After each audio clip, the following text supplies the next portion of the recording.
Hello everyone, नमस्कार सभी को। कैसी है पलटन मेरी? बेटा मिड टर्म आने वाले हैं तो मेहनत को डबल कर लो। इसका रीजन क्या है कि जो आपके जब से स्कूल खुले from the starting of April और आपने जितनी मेहनत करी है अभी तक या फिर यहाँ पे जितना पढ़ा है वो सब खराब ना चला जाए। तो इस वक्त क्या करना है, जितने भी टॉपिक्स अच्छे से आते हैं उन्हें रिवाइज करें, कुछ नया पढ़ने की कोशिश ना करें।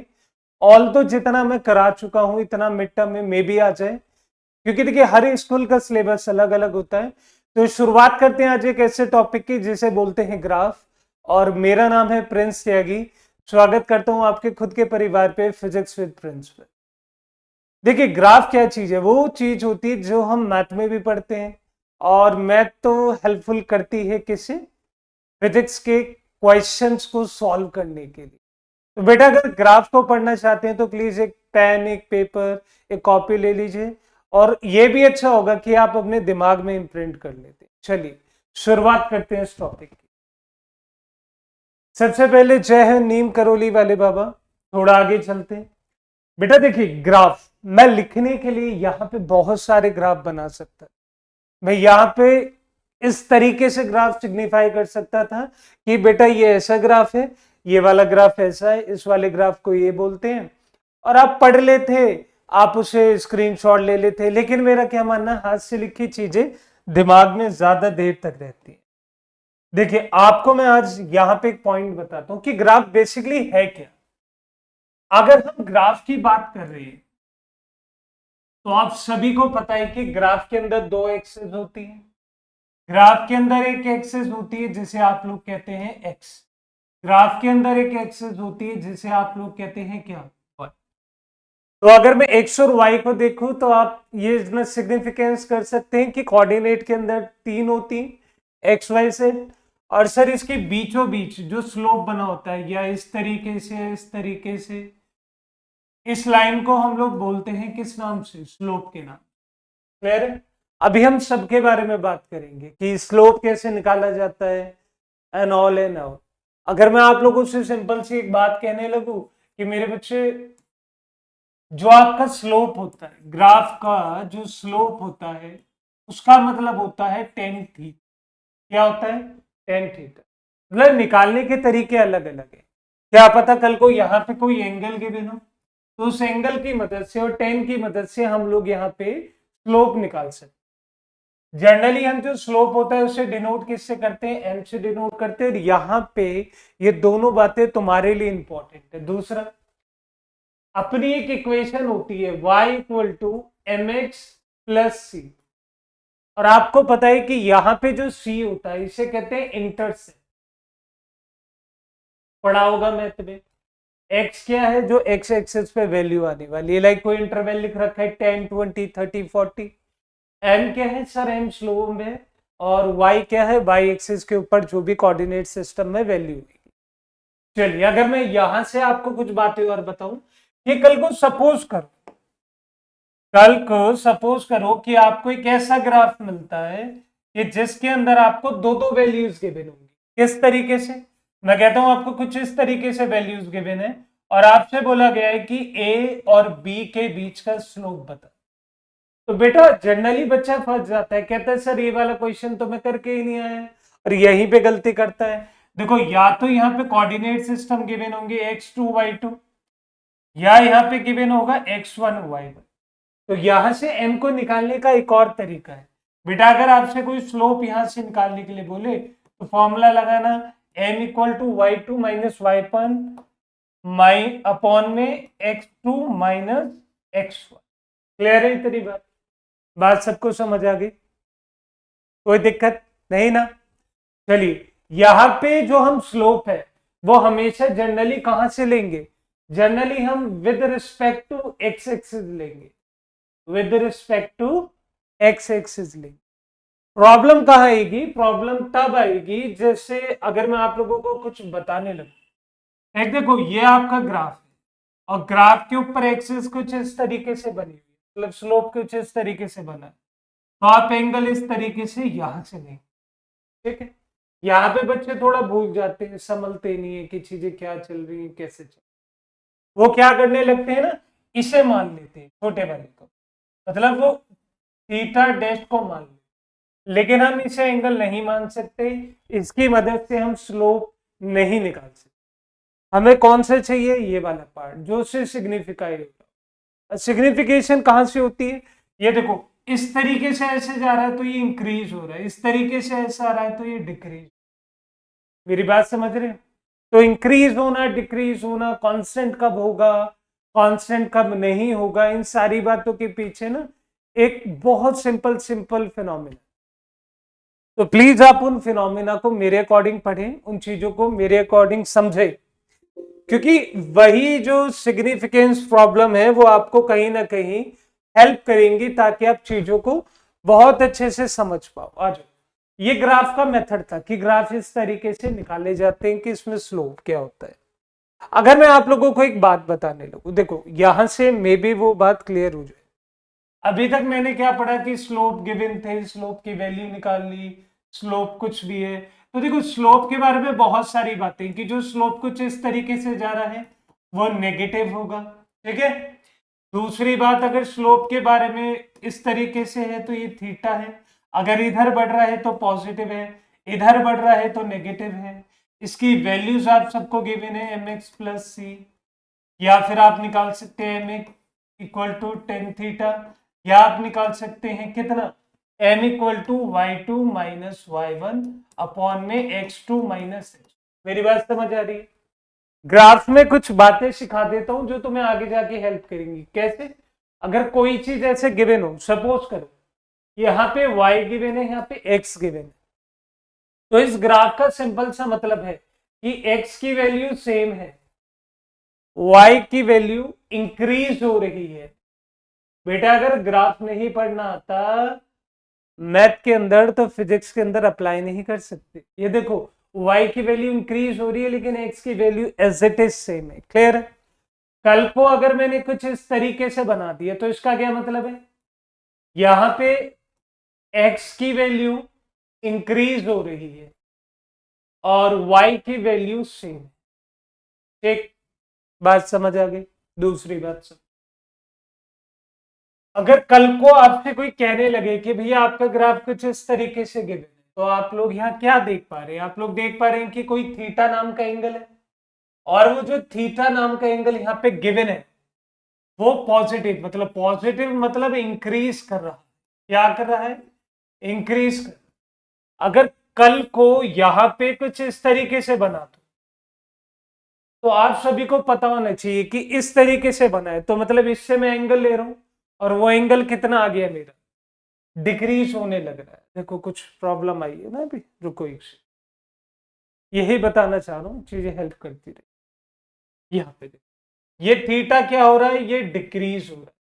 तो कुछ बच्चे ना घबरा जाते हैं, इन सब की वैल्यूज को मैं आपको अलग से बता देता हूं। देखो अगर आप लोगों से कभी कोई कह रहा है कि ग्राफ के अंदर कुछ इस तरीके से बना, एक ग्राफ के अंदर कुछ इस तरीके से बना, तो आप समझना यहां पे थीटा इंक्रीज हो रहा है, यहां पे थीटा डिक्रीज हो रहा है। मानोगे इस बात को? तो समझ पा रहे हो कि मैंने थीटा कहां से लेना था, मैंने थीटा यहां से लेना।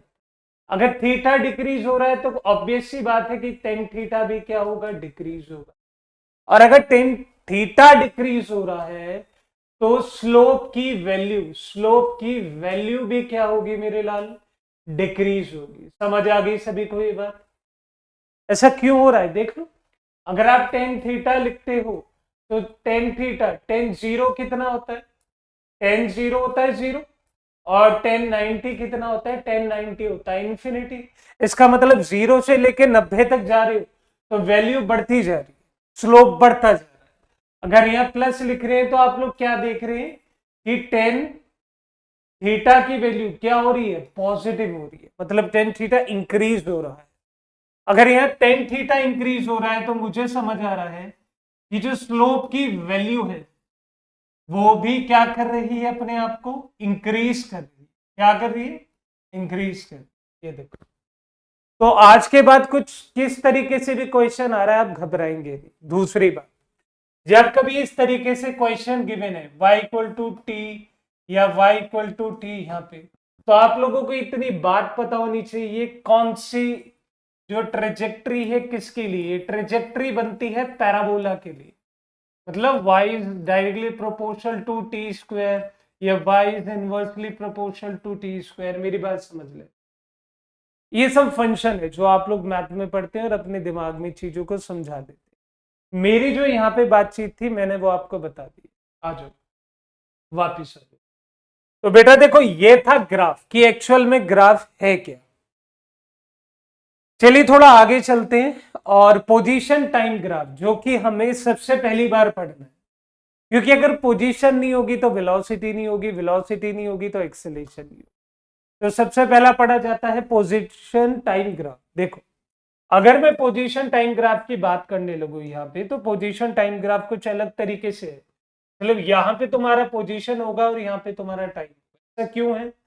क्योंकि जितनी भी एक्स एक्सिस होती है, तुम सभी को पता है कि जितना भी एक्स एक्सिस पे मटेरियल रखा होता है वो सारा का सारा इंडिपेंडेंट होता है और टाइम हमारी इंडिपेंडेंट वैल्यू।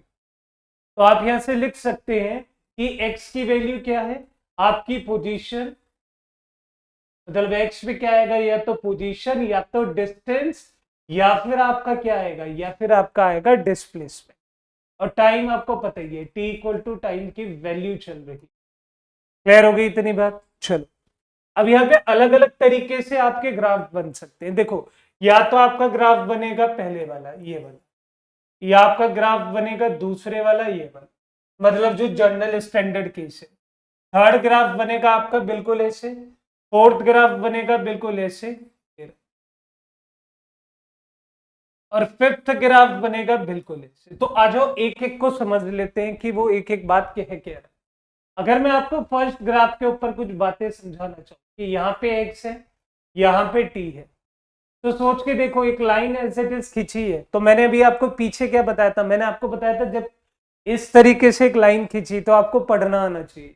यहाँ पे किसकी वैल्यू बढ़ रही है, यहाँ पे टी की वैल्यू बढ़ रही है। एक्स कैसा है, कांस्टेंट है, तो सर एक्स की वैल्यू कैसी है, सेम है। और यहाँ पे टी की वैल्यू क्या हो रही है, इंक्रीज हो रही है। और सर ऐसा हम लोगों ने कब देखा है, ऐसा हम लोगों ने कब देखा है, ऐसा हम लोगों ने तब देखा है जब बॉडी किस में आ जाती है, रेस्ट में आ जाती है। अरे तुम 11 बजे भी यहीं थे, तुम 11:30 बजे भी एक पोजीशन पे, तुम 12 बजे भी एक पोजीशन पे हो, तो तुम रेस्ट में ही तो हुए। और सर इस कंडीशन के अंदर हम लोग क्या देख पा रहे हैं कि मैं यहाँ पे मेरी बॉडी किस में हुई, रेस्ट में हुई। क्लियर?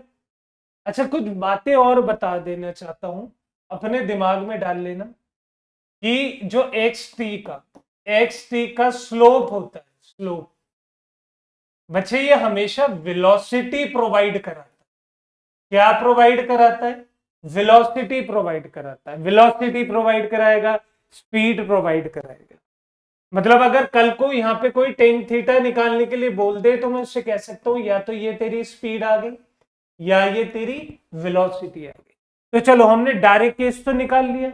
अगर मैं निकालना चाहूं कि सर यहाँ पे वेलोसिटी कितनी आएगी, तो मेरे लाल वेलोसिटी निकालने के लिए टेन थीटा निकालोगे और टेन थीटा की वैल्यू इसके रेफरेंस में कितनी आ रही है, 0। सर क्यों?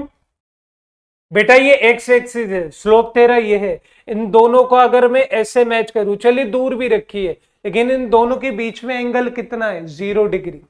और आपको पता है टेन 0 की वैल्यू कितनी होती है, 0। तो वेलोसिटी यहाँ पे कितनी गिवन है, 0।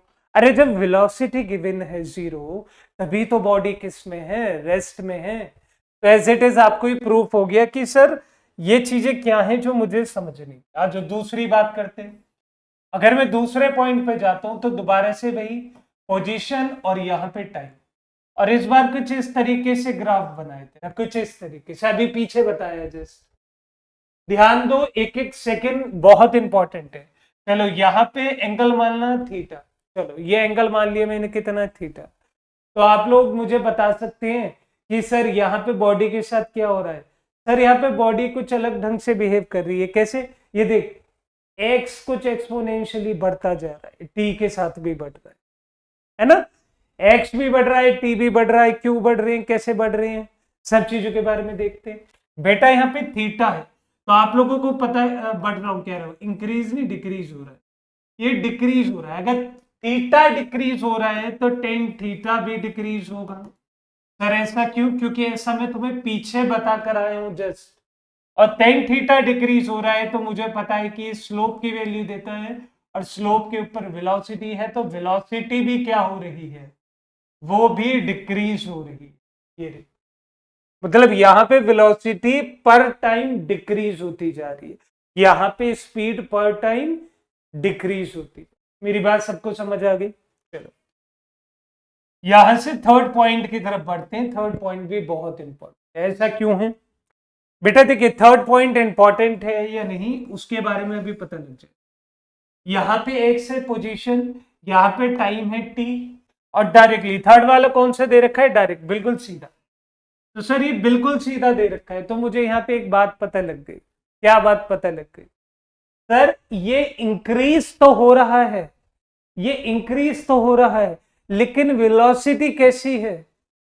वेलोसिटी यूनिफॉर्म चल रही है। ऐसा क्यों? क्योंकि देखो, अगर ये एक पॉइंट बढ़ा तो ये एक पॉइंट बढ़ा, ये एक पॉइंट बढ़ा तो ये एक पॉइंट बढ़ा, ये एक पॉइंट बढ़ा तो ये एक पॉइंट।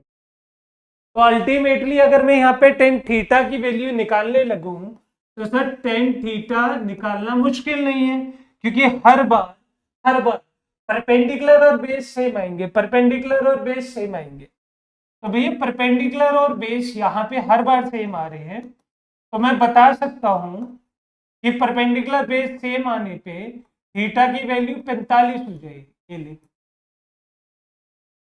चल, हर बार एक्सेप्शन केस में थीटा की वैल्यू 45 ना आ पाए, इसी वजह से क्या पता थोड़ा नीचे से बने, ये ऊपर से आ जाए, ये छोटा आ जाए। लेकिन मुझे तो एक बात पता लग गई ना कि जो मेरी वेलोसिटी है, जो मेरी वेलोसिटी है वो कैसी रह गई? जो मेरी वेलोसिटी है वो तो कांस्टेंट रह गई। भैया डिस्टेंस भी सेम, टाइम भी सेम, डिस्टेंस भी सेम, टाइम भी सेम, तो वेलोसिटी कैसी जा रही है मेरी? कांस्टेंट जा रही है। सीख लो। मैं कह रहा हूं अगर आज सीख लिया ग्राफ, कभी दोबारा किसी की भूख उठाने की जरूरत नहीं पड़ने की, किसी की वीडियो देखने की नीड नहीं होनी। यहां से चीजों को थोड़ा अच्छे ढंग से समझो, सीखो, बात करो।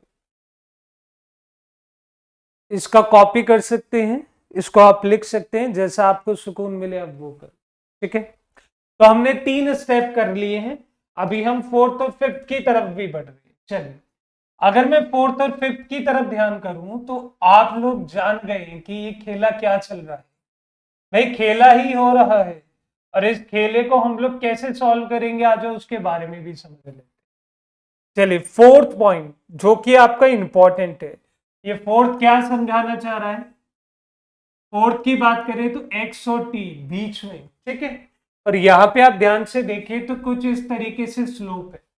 भैया यहाँ पे जो थीटा की वैल्यू है, ध्यान से देखो, जो थीटा की वैल्यू है वो इंक्रीज हो रही है, इंक्रीज पॉजिटिव मतलब इंक्रीज। और अगर थीटा की वैल्यू इंक्रीज हो रही है तो टेन थीटा भी इंक्रीज हो रहा होगा। और अगर टेन थीटा को ही हम स्लोप कहते हैं तो सर मैं कह सकता हूं the velocity is also increasing. क्या कर रही है वेलोसिटी? इंक्रीज कर रही है। अब कैसे कर रही है वो सारी बातें अलग से देखें। फिफ्थ पॉइंट की तरफ बढ़े। फिफ्थ पॉइंट में हम लोग क्या देखते हैं, यहाँ पे एक्स है, यहाँ पे टी है, और कुछ इस तरीके से बना। बेटा जब कुछ इस तरीके से बना दिया तो तुम मुझे एक बात बताओ, यहाँ पे थीटा की वैल्यू कितनी दे रखी है? 90 डिग्री, ठीक है। या फिर मैं आपसे कह सकता हूं कि यहाँ पे टाइम 0 दे दिया और एक्स इंक्रीज हो रहा है। मेरे लाल क्या ये डिफाइन है? ना सर, डिफाइन नहीं है। बेटा ये पॉसिबल ही नहीं है, इस तरीके का ग्राफ बन ही नहीं सकता। क्यों? ऐसा कहां देखा है कि टाइम 0 और एक्स इंक्रीज होता जा रहा है? सर फिक्शन में देखा है, मूवीज में देखा है, मूवीज में तो कुछ भी हो सकता है। आ जाओ, लेकिन यहां से देखो ना, अगर थीटा की वैल्यू आपकी कितनी आ गई? 90 आ गई, तो टेन थीटा, थीटा आपको पता है कितना हो गया? अनडिफाइन हो गया, इंफिनिटी हो गया। जैसा आप चाहो वैसा रख सकते। मेरी बात समझ आ रही है?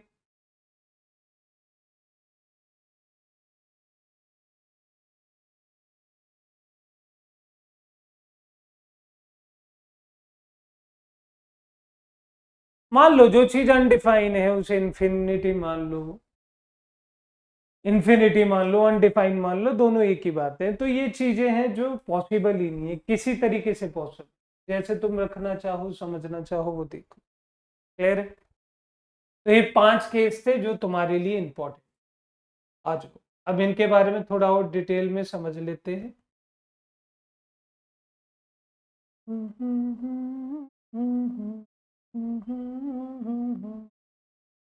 हाँ जी, आप सभी को एक बात पता होनी चाहिए कि अगर मैं कभी भी किसी डिस्टेंस को डिफरेंशिएट करता हूं तो बच्चे आप सभी को पता है कि वहां पे वेलोसिटी आ जाती है, वेलोसिटी या फिर क्या आ जाता है, स्पीड आ जाता है। क्लियर है? और आपको पता है कि ये जो डिफरेंशिएशन की वैल्यू है मेरी, यही मुझे क्या देके जाती है, स्लोप देके जाती है। मतलब स्लोप मतलब डिफरेंशिएशन, स्लोप मतलब डिफरेंशिएशन की वैल्यू या फिर आपका टेन थीटा की वैल्यू। तो देखो स्लोप निकालने के कितने सारे तरीके तेरे पास आ गए। कल को कुछ भी गिवन ना हो तो डायरेक्ट लगाना, इससे निकाल लेना। ठीक है, डिफरेंशिएट कर देना एक्स की वैल्यू को, तो तब भी आपका स्लोप आ जाएगा। और स्लोप को ही आपकी एक्स टी के ग्राफ के अंदर वेलोसिटी के। ये था पोजीशन टाइम ग्राफ। अब कौन सा आया है, अब आया है वेलोसिटी टाइम ग्राफ। तो वेलोसिटी टाइम ग्राफ के अंदर अब सभी को पता है, अब थोड़ी जान पहचान सबसे हो चुकी है। सर ये पहले वाला, ये दूसरे वाला, ये तीसरे वाला, ठीक है, ये चौथे वाला, और सर पांचवा कुछ इस तरीके से बनेगा अगर यहाँ पे वेलोसिटी और टाइम गिवन होगा। अब यहां से मैं निकाल सकता हूं एक बात, और आपके दिमाग में भी डाल सकता हूं क्या, कि अगर हम इसके स्लोप की बात करें, इसके स्लोप की बात करें तो ये हमेशा एक्सेलरेशन देगा। और अगर इसके एरिया की बात करें, इसके एरिया की बात करें तो ये हमेशा डिस्टेंस और डिस्प्लेसमेंट देगा। बेटा दोनों ही इंपॉर्टेंट पॉइंट हैं। जब ये पांचों केस समझ लोगे खुद ब खुद समझ आ जाएगा कि मैंने तुमसे कहा क्या। देखिए अगर मैं वी की बात करूं, यहाँ पे वी, यहाँ पे टी, तो ये वैल्यू कुछ ऐसे इंक्रीज हो रही है। तो आप लोग यहाँ पे देख सकें कि थीटा की value again again again theta, तो आपको ध्यान से दिख रहा है कि मेरा एक्सेलरेशन कैसा आने वाला है, मेरा एक्सेलरेशन कैसे आने वाला है, कांस्टेंट आने वाला है। क्यों सर, यहाँ पे v भी इंक्रीज हो रहा है और टाइम भी इंक्रीज हो रहा है।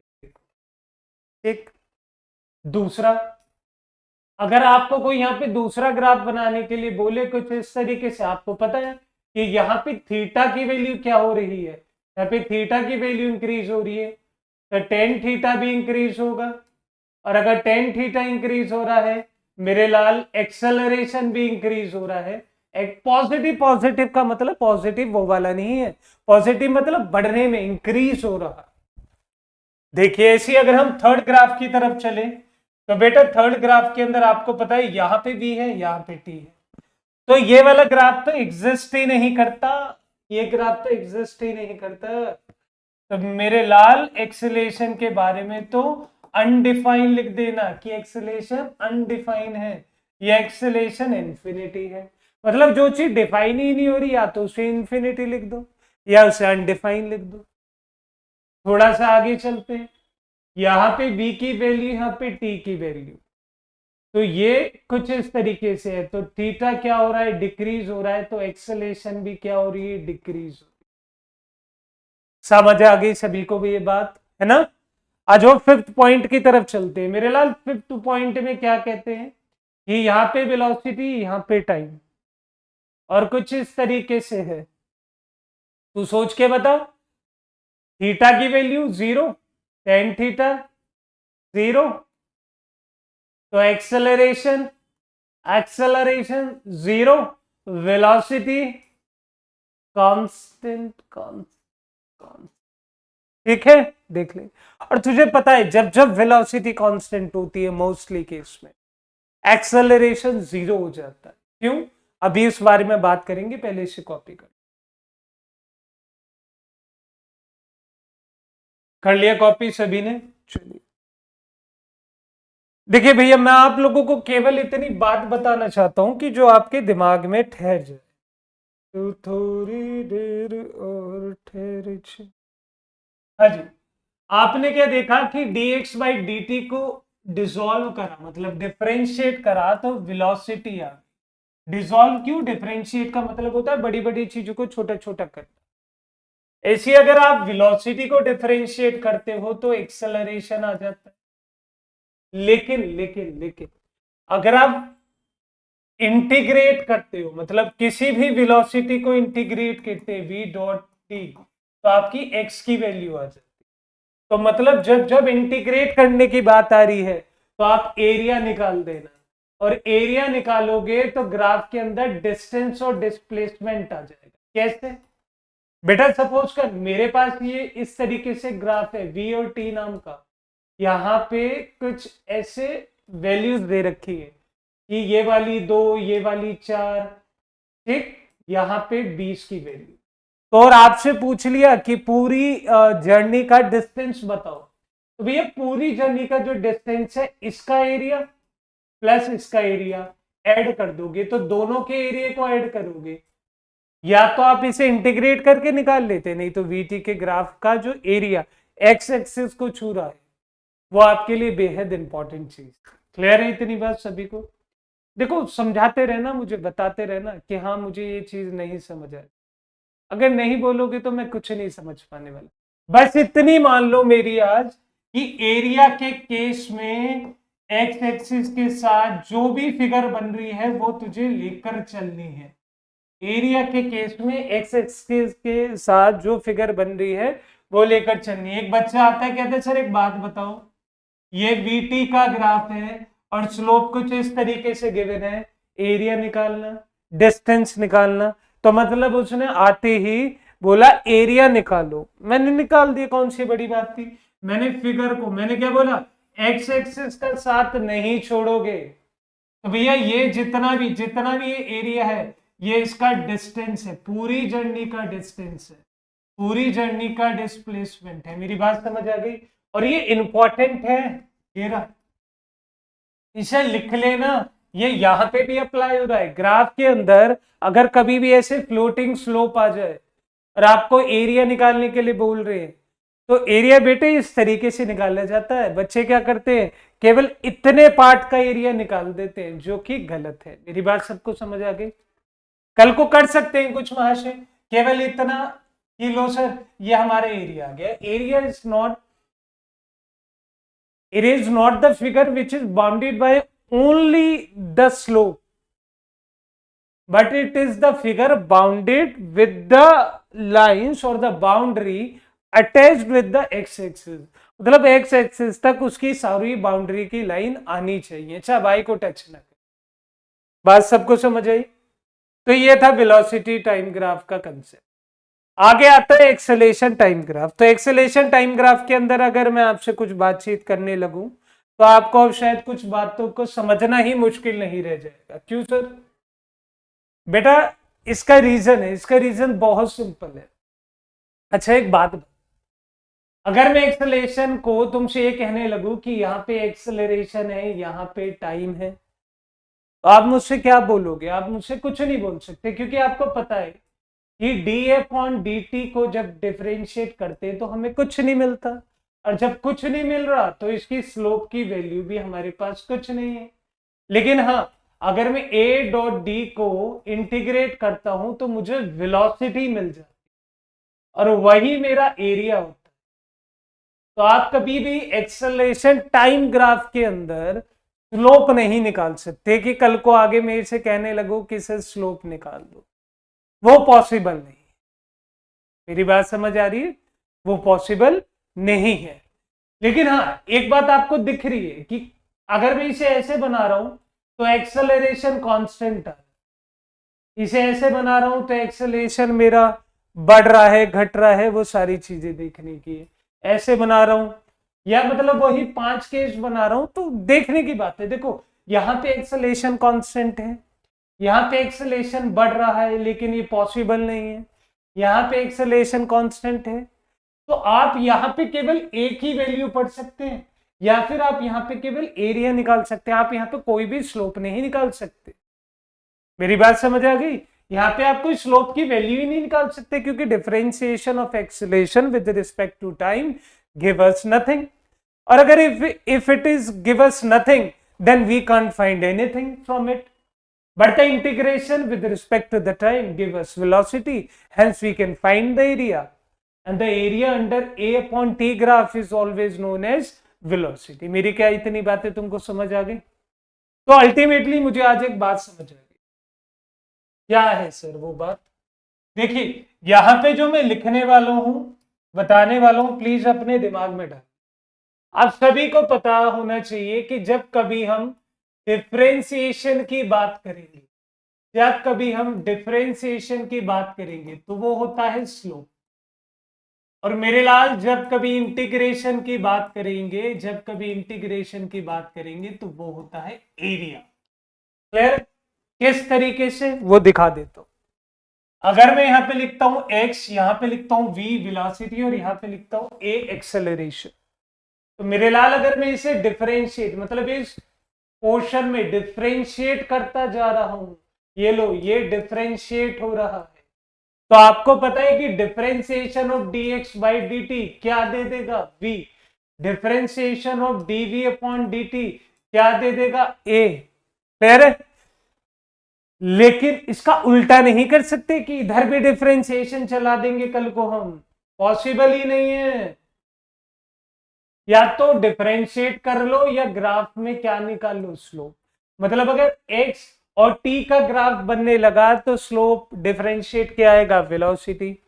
v और t का ग्राफ करने लगे तो डिफरेंशिएट करने पे क्या आएगा? एक्सेलरेशन। सर इसके आगे क्यों नहीं होता? कुछ पॉसिबल ही नहीं है, जस्ट अभी बताया था। और बेटा जब a से v की तरफ चलते हैं तो यहां पे निकालते हैं इंटीग्रेशन, और इंटीग्रेशन कह लो या एरिया कह लो। अगर मैं आप लोगों से एक सिंपल बात कहता हूं, मैं कहता हूं कि बच्चे a डॉट डी का इंटीग्रेट कर रहे हैं तो क्या मिलेगा? वेलोसिटी मिलेगा। मतलब अगर कल को a और t का ग्राफ बना और यहाँ पे कोई फिगर बनी तो जो ये एरिया निकल कर आएगा ये इसकी क्या होगी? वेलोसिटी होगी। समझते हो इतनी बात को या नहीं? अगला, कल को अगर मुझे v डॉट डी टी का इंटीग्रेट करना है तो मुझे क्या मिलेगा? Position, distance, displacement. मतलब अगर कल को v और t का ग्राफ बना दूं और यहां पे कोई एरिया निकल कर आया तो ये एरिया होगा डिस्टेंस या फिर ये एरिया होगा डिस्प्लेस। समझ आ गई बात? और एक लास्ट लाइन कह सकता हूं कि इंटीग्रेट, इंटीग्रेट कर ही नहीं सकते। किसको इंटीग्रेट नहीं कर सकते? डिस्टेंस को, डिस्प्लेसमेंट को, ये पोजीशन को विद रिस्पेक्ट टू टाइम, क्योंकि उससे हमें कुछ भी नहीं मिलने वाला, मतलब उसका कोई एरिया का रेफरेंस ही नहीं होने वाला। तो देखो अगर मैं इसे इंटीग्रेट करना चाहूं तो x dt का इंटीग्रेशन कुछ नहीं आएगा। ऐसी अगर आपसे कोई कहे कि स्लोप निकाल दे d अपॉन dt का तो इसका भी स्लोप कुछ नहीं आएगा, इसका भी डिफरेंशिएशन कुछ नहीं। यहां तक मुझे लगता है सभी बच्चों को बात समझ आ गई होगी।